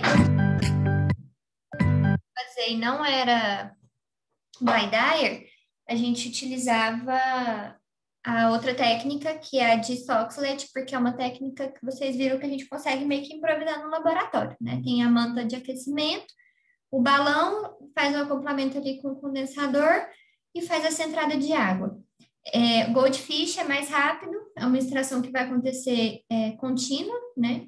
Por isso mais rápida, só que exige um equipamento de um custo maior. Só que, por outro lado, consegue aproveitar o que sobra ali do éter, enquanto no outro, até foi uma dúvida da Ana Clara, ele tem que tirar o éter e já colocar ali para descarte, porque não tem como aproveitar esse éter. Então, são duas técnicas com o mesmo objetivo, as duas usadas para amostras sólidas, só que aí tem custos diferentes, tá? Principalmente de equipamento. E aí tem uma outra técnica que é muito utilizada, que é a frio, tá? A gente chama ela de Blind Dyer. Essa técnica de Blind Dyer eu já fiz bastante. Eu vou mostrar para vocês também como que funciona. É basicamente uma mistura de cloroformo, metanol e água na amostra. Então, a gente pega um tubinho de ensaio, que tem que ter rosca, então a gente comprava veda rosca, porque era muito sofrido. Coloca a amostra, coloca os solventes ali e tem que agitar para que essa amostra entre em contato com o solvente o melhor possível. E a gente tem um bloco de rodar, a gente colocava esses tubos de ensaio, eles ficavam girando por horas. E aí, às vezes, nesse girar por horas, acabava escorrendo material dali de dentro e a gente perdia o negócio. A gente comprava veda rosca, tá? Para fazer essa vedação certinha dos tubos de ensaio, mas eu vou mostrar para vocês como que faz. É uma técnica que extrai todas as classes de lipídios, mesmo os lipídios polares, que são os lipídios presentes no trigo e na soja. Eles são extraídos sem aquecimento, então, deixa eu pegar aqui meu negocinho. Eu sou muito fã dessa técnica. Os extratos, eles podem ser usados depois para fazer análise de índice de peróxido de ácidos graxos livres. Então, eu consigo manter esse extrato para análises posteriores, tá? E uma outra característica é que pode ser também utilizado em produtos com alto teor de umidade, diferente de Soxhlet e de Goldfish. Tá? E também produtos secos. Deixa eu ver se eu tenho um videozinho aqui para mostrar para vocês de Blind Dyer, mas eu acho que eu não tenho. A de Blind Dyer eu não encontrei, na verdade. Eu achei até engraçado isso. Como que funciona Blind Dyer? Igual eu falei para vocês têm um tubo de ensaio, pesa a amostra, coloca no tubo de ensaio. E aí tem uma mistura de cloroformo, metanol e água. Você vai lá dentro da capela, coloca X de cloroformo, X de metanol e X de água. Fecha esse negócio, agita na mão bastante, uma agitação mecânica para ele poder fazer bem rapidinho. E depois coloca nesse rotator de tubo de ensaio. E aí ele vai ficar girando. Você para, quando ele para, deu o tempo certo, a gente extrai a camada ali superior, que já vai ser um pouquinho de água com um composto de carboidrato, proteína, e aí continua, tá? E aí a gente vai tirando o sobrenadante até sobrar o lipídio. e aí deixa esse em repouso para que o lipídio caia para o fundo, por ser mais denso, tá? E a gente faz essa extração manual. Então, é uma técnica mais manual, mas ela é muito aceita. Provavelmente a gente vai fazer uma técnica dessa na aula prática, fazer lipídios por Blydeyer e por Soxhlet, que a gente tem condições de fazer lá no laboratório. Eu não lembro se a gente tem Goldfish, mas a gente consegue fazer Blydeyer e a gente consegue fazer Soxhlet, tá? Para a gente comparar. Blydeyer eu acho muito legal a técnica, bem simples, é barata, né? Só usa cloroformo, etanol e água e as vidrarias, tá? Então ela tem essas propriedades aí. Então são 3 técnicas para extração de lipídios, vai depender do seu objetivo também, tá? E a gente vai falar agora um pouquinho da extração de gordura quando ligada por outros compostos, né? Se eu tenho, por exemplo, leite. O leite é uma gordura. Se eu quero determinar o quanto que eu tenho de gordura no leite, eu sei que eu tenho ali gordura junto com proteína, né? Então, como é que a gente vai fazer essa extração? Existem 2 tipos, tá? Um é a hidrólise ácida e a hidrólise alcalina. A hidrólise ácida, eu tenho o processo de Gerber e tenho o processo de Babcock. A gente vai falar um pouquinho dessas hidrólises ácidas. E a hidrólise alcalina é o método de Rose-Gottlieb e Monjonier, tá? Dizendo eu que sei falar o nome do negócio, mas é basicamente isso. Então, a hidrólise ácida, ela é utilizada exatamente para fazer a extração da gordura do leite, tá? Por quê? Porque a gordura no leite, ela forma ali uma emulsão entre óleo e água. E esse óleo e água está ali no meio de proteína. Então, primeiro precisa extrair essa água proteína para depois fazer a determinação de óleo. Aqui, as amostras, elas são tratadas com ácido sulfúrico para poder fazer essa extração. Por isso que chama hidrólise ácida, tá? Porque é feita com ácido sulfúrico. Já a hidrólise alcalina, ela serve basicamente para a mesma coisa, só que a gente vai tratar a amostra com hidróxido de amônia e com álcool. Porque essa mistura de hidróxido de amônia e álcool vai fazer a hidrólise proteína-lipídio, vai separar a proteína do lipídio e vai permitir com que eu faça a determinação desse lipídio, tá? Então, fora aquelas 3 técnicas que eu mostrei para vocês, tem essas 2 outras técnicas, mas elas são voltadas especificamente para produtos lácteos e derivados, tá? Por essa característica de proteína com gordura e água, tá bom? E aí, para a gente finalizar essa parte teórica, a gente tem a rotulagem nutricional dos lipídios nos alimentos. Então, a nossa legislação, ela exige a declaração nos rótulos dos alimentos, tá? Aqui, gordura total, ácidos graxos e trans. Essa rotulagem, gente, ela veio por uma determinação da Organização Mundial de Saúde e do Ministério da Saúde, com o objetivo de conscientizar as pessoas, né? Olha, você está consumindo tal alimento, tem isso de gordura total, de gordura saturada e de gordura trans. Tá? Lembrando que as gorduras aqui, os ácidos graxos saturados, estão ligados ao desenvolvimento de doenças cardiovasculares. Tá? A gordura total, gente, ela vai ser definida aqui como conjunto de substâncias de origem vegetal ou animal, tá? Formada por triacilglicerol e pequenas quantidades de não glicerídeos, principalmente os fosfolipídios. Então, a gordura total, ela vai englobar todas as classes de lipídios que tem naquele alimento. Saturado, insaturado, trans, tudo, tá? As gorduras saturadas, a gente já falou, né? São de origem animal, está presente em carne, ovo, leite, derivados, não podem ser consumidas em excesso em questão de saúde.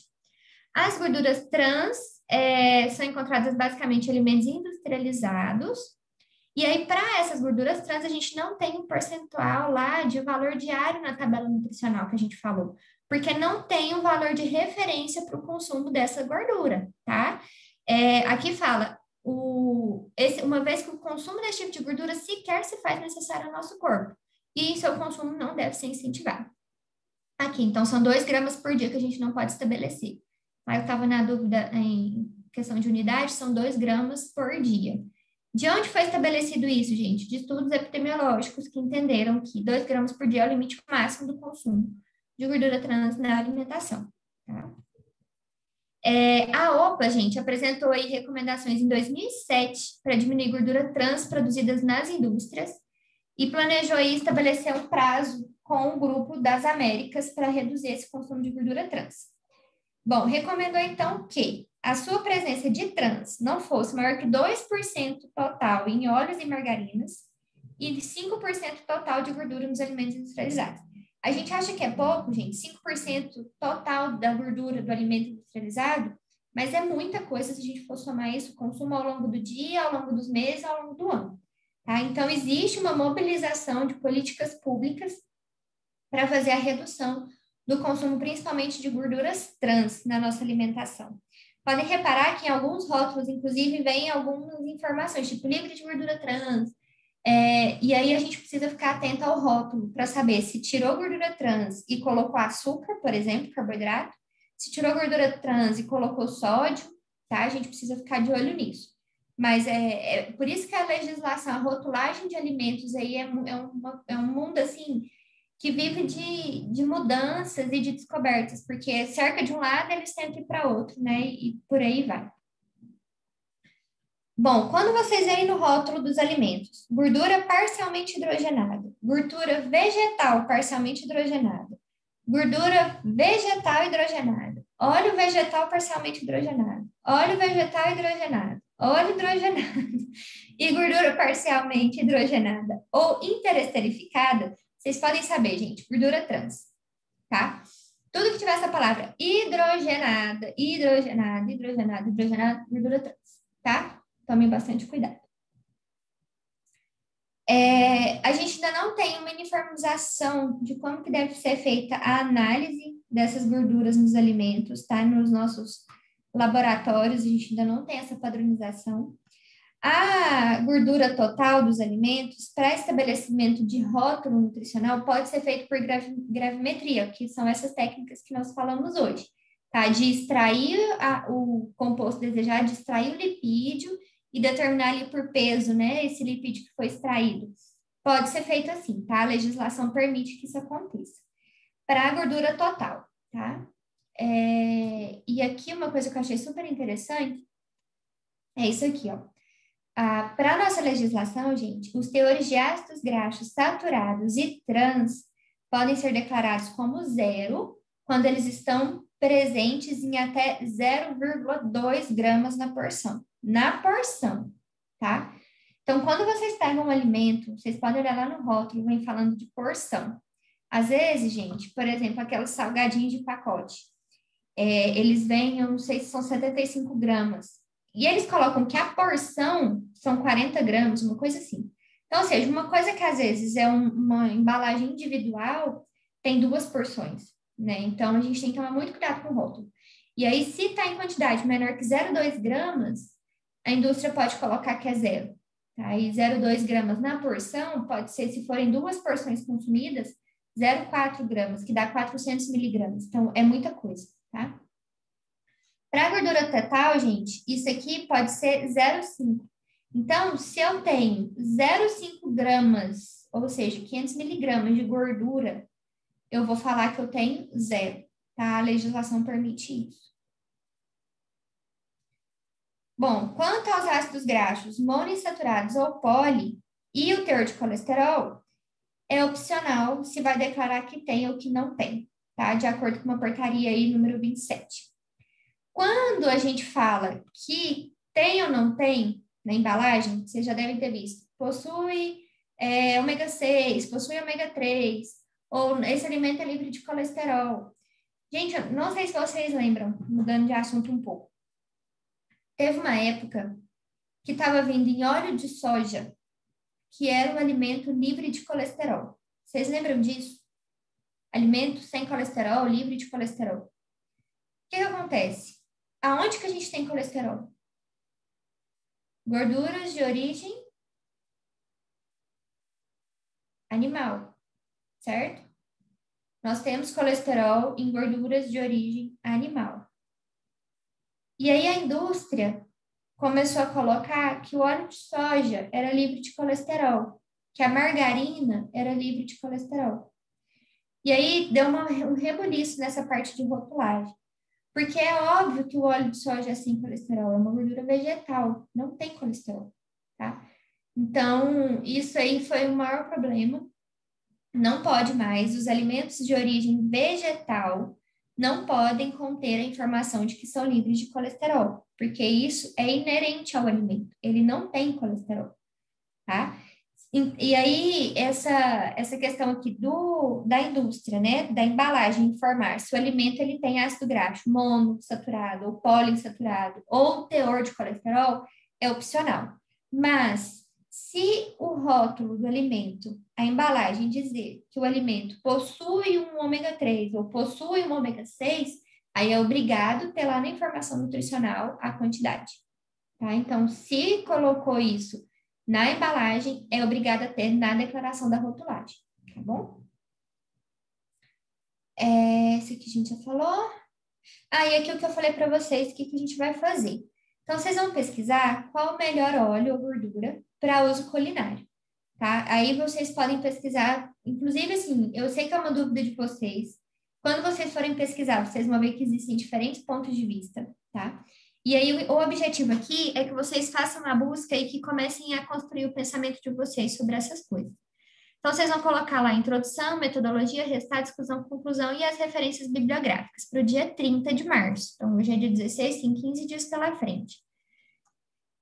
Deixa eu mostrar para vocês uma dica aqui para vocês buscarem. Deixa eu ver se eu consigo compartilhar minha tela. Para vocês sabem buscar artigo científico, gente? Já buscaram? Sim. Então tá tranquilo. Quem tem facilidade, consegue fazer leitura em inglês, vocês vão encontrar muita coisa no PubMed.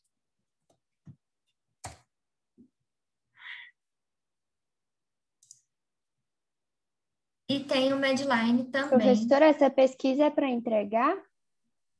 Vocês vão fazer como um trabalhozinho, na verdade, no estilo do relatório que vocês vão me entregar.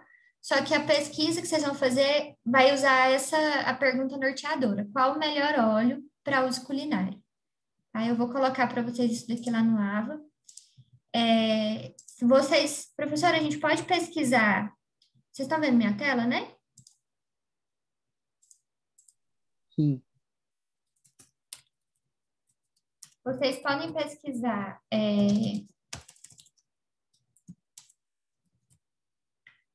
tanto no periódico CAPES, tem muito artigo, vocês vão encontrar, vou passar para vocês o link. E é um portal gratuito, tá? É do governo federal. Professora, a gente pode pesquisar no Google Acadêmico? Pode pesquisar no Google Acadêmico. Quando vocês colocarem, o PubMed tem muita coisa legal também, só que a maioria das publicações do PubMed são em inglês, então não se prendam a isso. Quem não tiver domínio do inglês não tem problema. E vocês também têm acesso no sistema de vocês, esse aqui é da U. Deixa eu colocar o Google Acadêmico aqui para vocês. Que é um lugar que também vocês vão pesquisar e vão sair artigos científicos daqui, tá? Professora, sua tela não está compartilhada. Ah, não? Não. Obrigada. Aqui. O Google Acadêmico, quando vocês digitar, olhe para cozinhar. Vocês vão encontrar, isso aqui tudo é artigo, tá? Tudo é artigo. Vocês podem pesquisar, vamos por desde 2007. Consumo de óleo de coco, óleo de moringa. Vocês não precisam se ater a óleo cozinhando alimentos para ambientes domésticos. Enfim, cozinhando com economia, tá? Isso aqui tudo é Covid, sempre tem Covid, né? Isso aqui tudo é artigo, tá, gente? Vocês podem pesquisar por aqui. O periódico CAPES, vocês encontram também. Óleo de soja, por exemplo. Vocês vão buscando os assuntos em várias fontes, onde vocês tiverem mais facilidade, mais liberdade para buscar, tá? E aqui vocês podem escolher buscar, quer ver? Tem por data, tem idioma, eu quero só artigo em português, tá? Então, vocês vão buscando. Oi! Essa pesquisa, ela tem que ser feita sobre todos os óleos ou a gente pode, escolher 2 tipos de óleo e fazer comparativo? Eu vou colocar para vocês os óleos que a gente precisa olhar. Vocês vão olhar para o óleo de soja. Minha tela parou de compartilhar de novo. Professora, a senhora está compartilhando os links só comigo. Ah, é? Ai, meu Deus, peraí. Vocês estão vendo minha tela agora? Sim.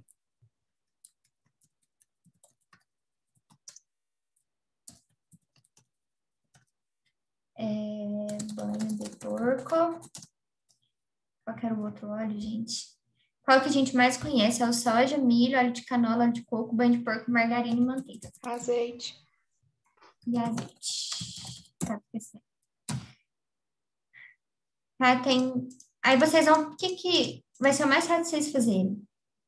Faz uma busca. Eu acho que mais fácil vocês buscarem por cada um deles, tá? As definições, como que é o uso deles em cozinha, se eles podem ser aquecidos ou não, se a temperatura vai mudar, tá? Vou colocar aqui uso na culinária, se podem ser aquecidos. Aí, gente, assim, vocês podem ficar livres. Ah, professora, eu vou fazer um trabalho, a introdução vai falar, né, o que são os lipídios, quais são as importâncias desses lipídios, deixa eu colocar aqui para vocês, o que são. E vocês vão encontrar lipídeos e vocês vão encontrar lipídios, tá? Os dois estão certos. O que são os lipídios, a importância, classificações. A metodologia é onde vocês fizeram as buscas.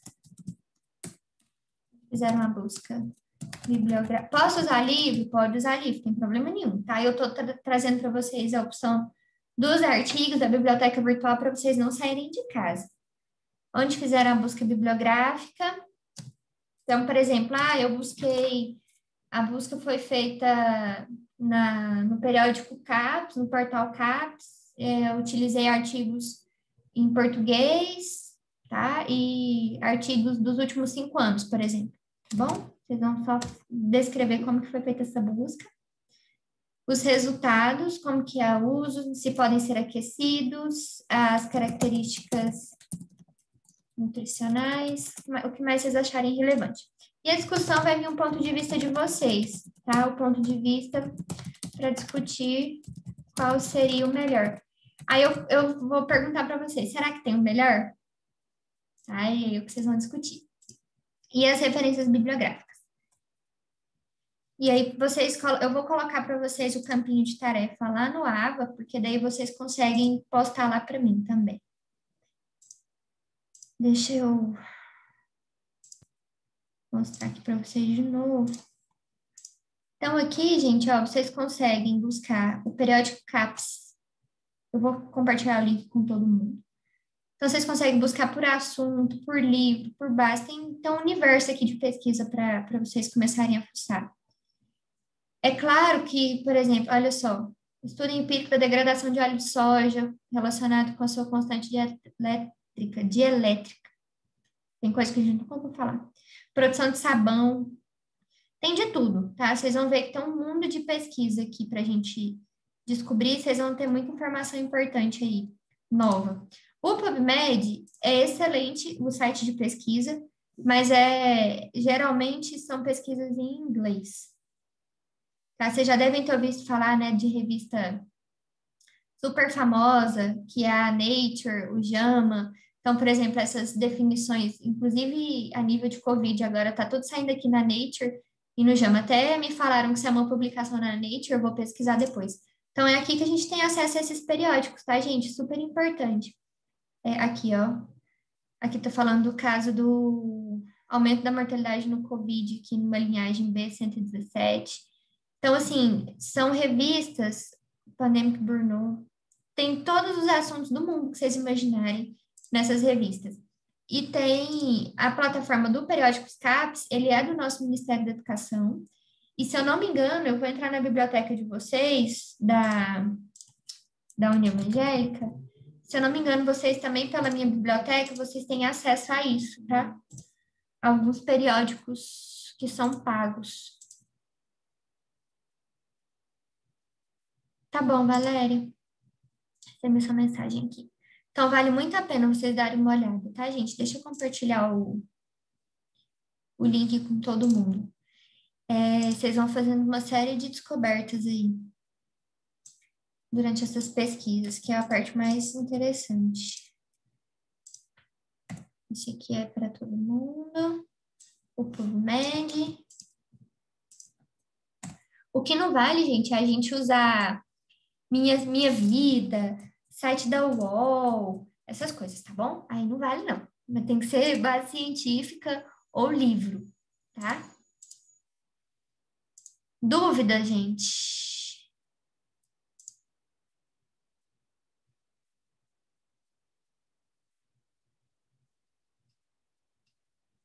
Oi, Mônica, a aula passada, pode falar que eu tô lendo, a internet caiu. Ah, tá, então tá, deixa eu encerrar isso aqui com vocês. Alguém pediu para eu compartilhar a tela aqui de novo, peraí. Deixa eu voltar lá na minha tela. E aí a gente vai ver a questão da chamada de vocês. Parece que tá... Aí, estão vendo minha tela, gente? Eu vou postar lá para vocês esses slides e vou colocar esse trabalhinho separado, tá? Num pós-aula para vocês. E aí vocês postam até o dia 30 de março. Vocês podem usar, inclusive, o esqueleto do relatório da aula prática. Estão me falando comigo. E aí, assim, a gente ainda vai ter aula prática, tá, gente? De lipídios.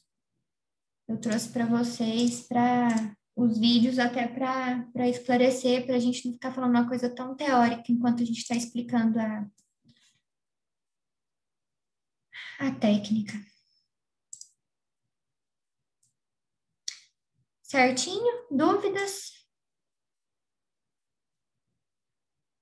Sem dúvidas? Professora, você já fez a chamada? Vou fazer agora. Professora, Oi, professora, tá? Assim, você quer que faz algo muito extenso? Não é muito extenso não, Ana Clara. Vocês vão pesquisar. São conceitos básicos de cada um dos óleos e gorduras e o que vai interferir a parte de culinária nesses óleos. Então, não precisa ser nada muito grande não, tá? Vocês podem fazer, igual eu falei para vocês, eu prefiro fazer a introdução, colocando lá o que são os lipídios, a classificação, as definições, e aí nos resultados eu prefiro colocar em forma de tabela. Então, nome do óleo, ponto de fusão, as principais informações, né? Que isso daí também vocês vão, durante a pesquisa, o estudo de vocês vão descobrir aí o que é mais importante. Inclusive, vocês já tiveram muita coisa assim nessas duas aulas, na aula de hoje de bromato e na aula de nutrição e dietética.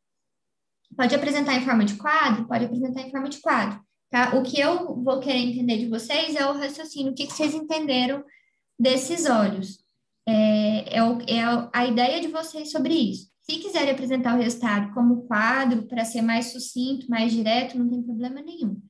E aí, na discussão, vocês falam aí com as palavras de vocês, tá? Não é um trabalho extenso, vocês não precisam preocupar, porque é um trabalho bem objetivo, assim, para responder a pergunta mesmo. Qual seria o melhor óleo para a gente utilizar na culinária do dia a dia, se é algum daqueles óleos. E aí, para vocês responderem isso, vocês vão precisar entender cada um deles, né? Então, é mais ou menos isso. Certo, e até eu acho que perguntaram, é só individual. Individual. Esse é Tudo bem. individual. Obrigada. Nada. Deixa eu fazer a chamada. Aí, assim que eu terminar a chamada, quem tiver com problema na frequência, aí pode me chamar aqui, tá?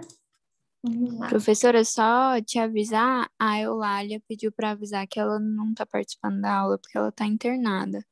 Foi Covid? Ana? Eu não sei, ela não falou, só falou que estava internada, eu acredito que seja, né? Nossa, tadinha. Se tiver, manda notícias depois, por favor. Tá bom. Obrigada. Bom, vamos lá. A Aline Ferreira.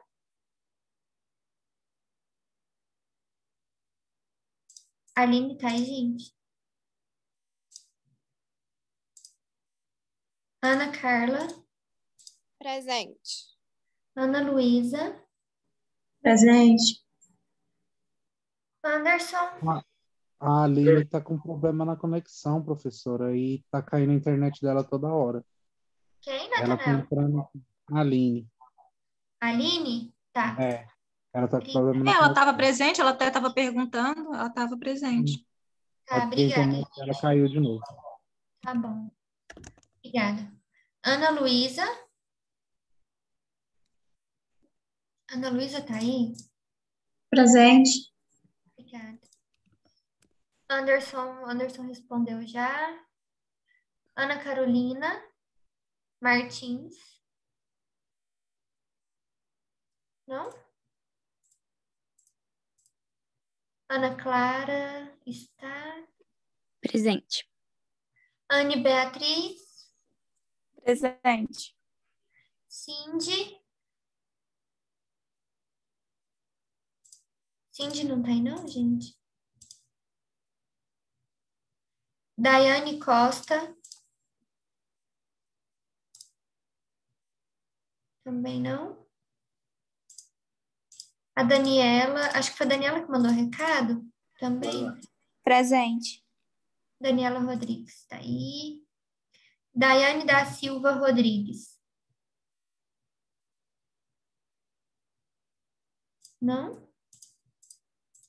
Eulália já falou, né? Deixa ela, não vou lançar falta. Fernanda de Souza Fernandes. Presente.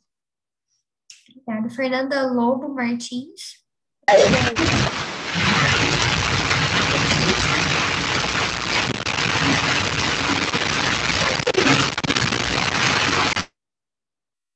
Acho que é a Franciele. Franciele, já te ouvi. Presente. Eu não ouvi, agora sim. Obrigada. Franciele Barbosa Cruz. Presente. Eu falei com você. Perdão. Ellen. Presente. Heloísa. Presente. Isabelle Aguiar. Presente. Isabelle Gonçalves.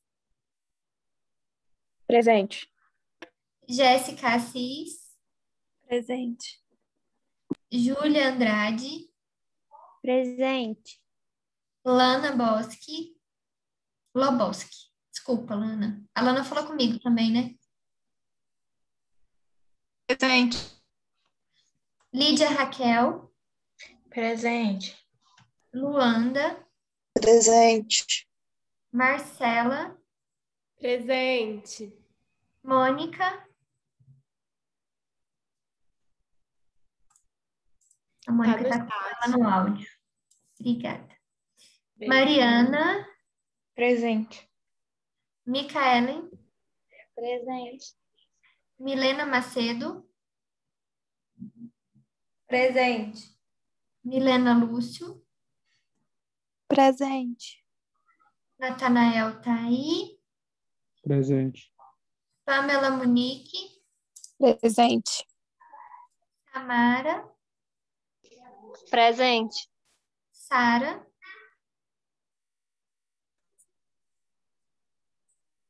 Não, a Sara não tá.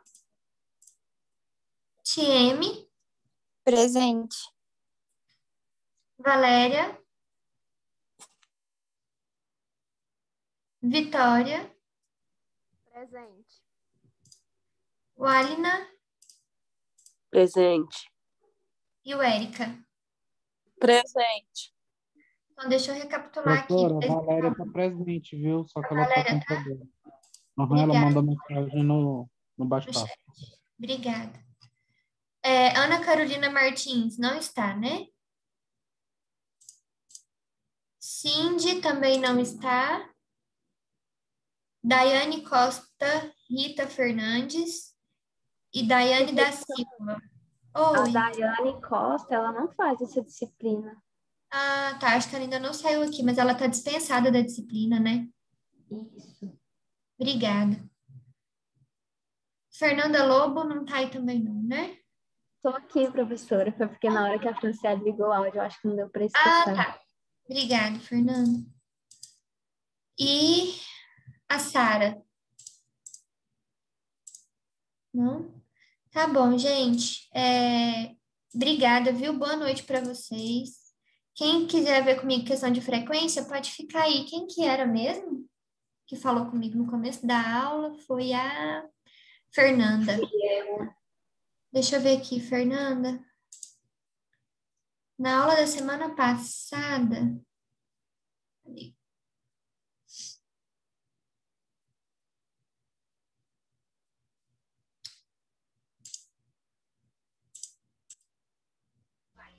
Professora, Oi.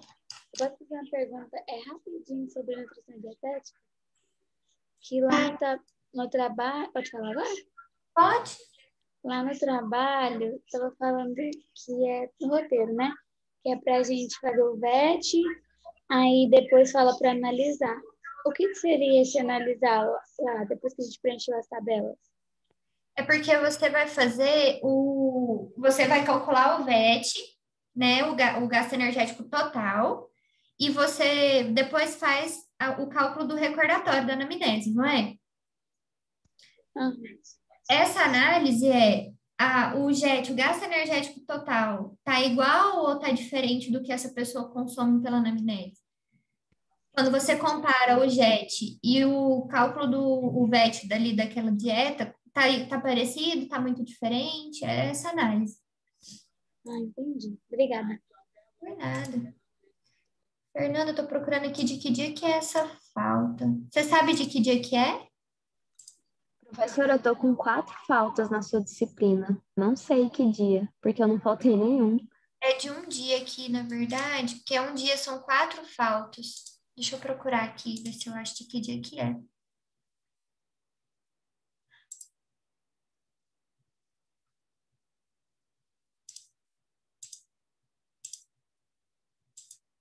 Meu negócio aqui tá ruim pra ir. Acho que eu vou achar aqui agora. Fernanda.